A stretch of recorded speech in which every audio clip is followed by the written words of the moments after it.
Assalamualaikum warahmatullahi wabarakatuh. Masih tetap pada teori tentang pengujian hipotesis komparatif dua sampel berpasangan.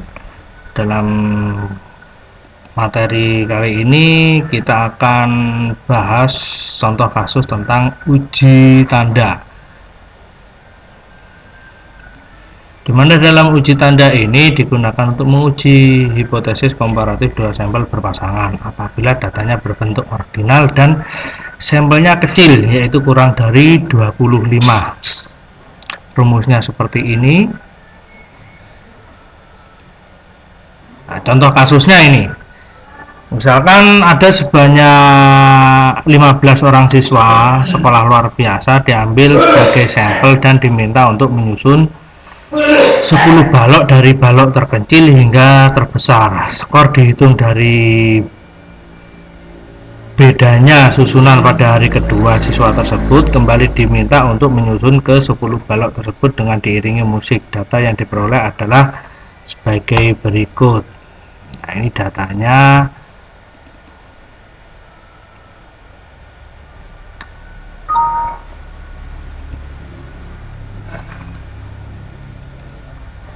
Dari data yang ada ini ada 15 responden. Yang pertama cara menyusun balok menggunakan tanpa musik, dan yang kedua menggunakan musik. Ini langsung bisa di copy paste ke SPSS saja. Ini misalkan A, ini misalkan B, ini tanpa musik. Nah, kemudian yang dengan menyusun balok dengan musik.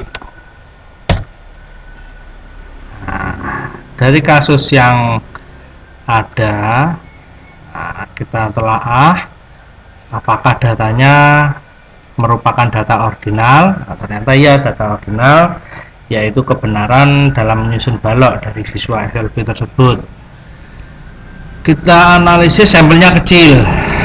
Tujuan penelitian ingin melihat apakah ada perbedaan yang signifikan antara menyusun balok menggunakan musik dan tanpa musik.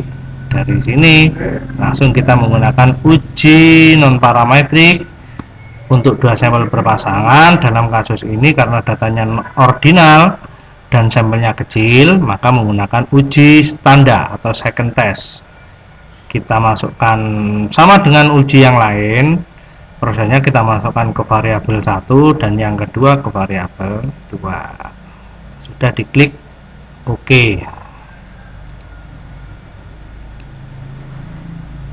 Nah, dari data yang ada langsung kita copy paste saja.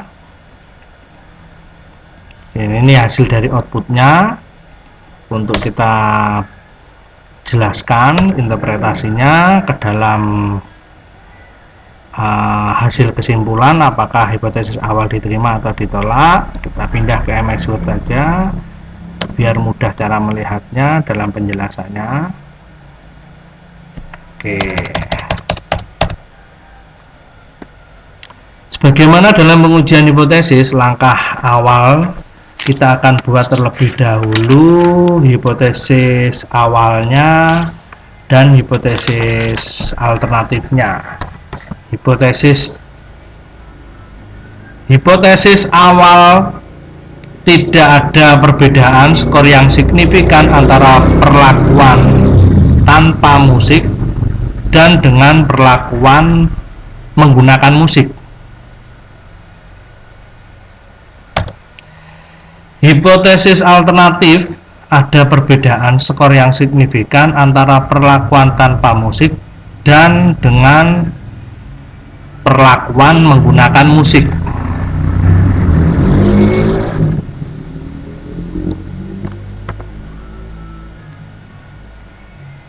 Nah, ini hipotesis yang sudah dibentuk. Oh, ini hipotesis ya, bukan protesis. Nah, dari hipotesis ini apakah yang diambil kesimpulan apakah yang diterima itu hipotesis awal atau hipotesis alternatif. Langsung saja kita lihat outputnya. Ternyata dari output, nah yang diambil 15, ada negatif diferen 2 dan 3. Nah, langsung saja cara pengambilan kesimpulannya kita lihat pada nilai signifikansi eksak, signifikansi dua arah. Kita kasih tanda kuning. Bahwasanya dari kriteria tersebut, nah, sesuai dengan pengujian hipotesis yang lain, nah ini kalau nilai signifikansi dua arah lebih kecil dari tingkat kemanaan yaitu 0,05, maka H0-nya ditolak.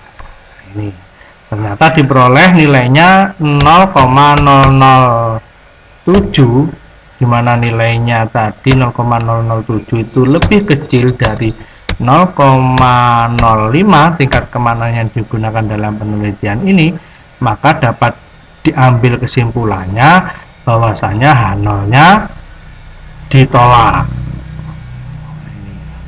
Maka hipotesis awal ditolak. Kalau hipotesis awal ditolak, berarti yang ditulis dalam suatu kesimpulannya atau keputusannya adalah bunyi dari hipotesis alternatifnya. Sehingga dari kasus ini hasil kesimpulannya diperoleh bahwasanya hipotesis H0-nya ditolak, berarti H1-nya diterima. Jadi kesimpulannya ada perbedaan yang signifikan antara perlakuan tanpa musik dan dengan perlakuan menggunakan musik dalam proses penyusunan balok yang dilakukan oleh siswa SLB. Nah, ini. Tuh. Jadi untuk uji tanda hasil kesimpulannya sangat gampang sekali.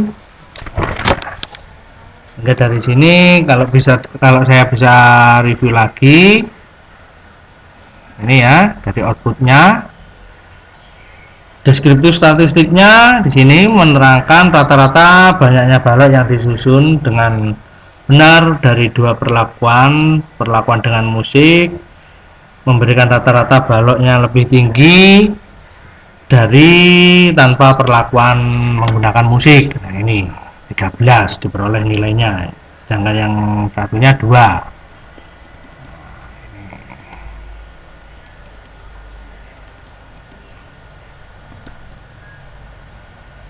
13 dari 15 siswa, 13 dengan perlakuan musik mampu menyusun balok dengan benar lebih baik dibandingkan tanpa dengan alat musik. Sebaliknya hanya 2 siswa yang menggunakan perlakuan musik menyusun balok lebih sedikit. Untuk menjawab hipotesisnya menggunakan eksak signifikansi di sini. Nah, ternyata diperoleh nilainya lebih kecil dari tingkat kemanaan yaitu 0,05, sehingga hipotesis nolnya ditolak. Artinya ada perbedaan, artinya hipotesis alternatifnya diterima, yaitu ada perbedaan yang signifikan yang berarti akan tingkat kemampuan menyusun balok siswa SLB tadi setelah diberikan perlakuan musik. Hipotesis alternatif ada perbedaan yang signifikan antara perlakuan tanpa musik dan dengan perlakuan menggunakan musik. Demikian tadi untuk materi tentang uji tanda. Untuk selanjutnya kita bahas tentang materi selanjutnya, masih tetap pada uji komparatif 2 sampel berpasangan untuk data ordinal yaitu uji Wilcoxon. Sekian tadi untuk uji tanda. Assalamualaikum warahmatullahi wabarakatuh.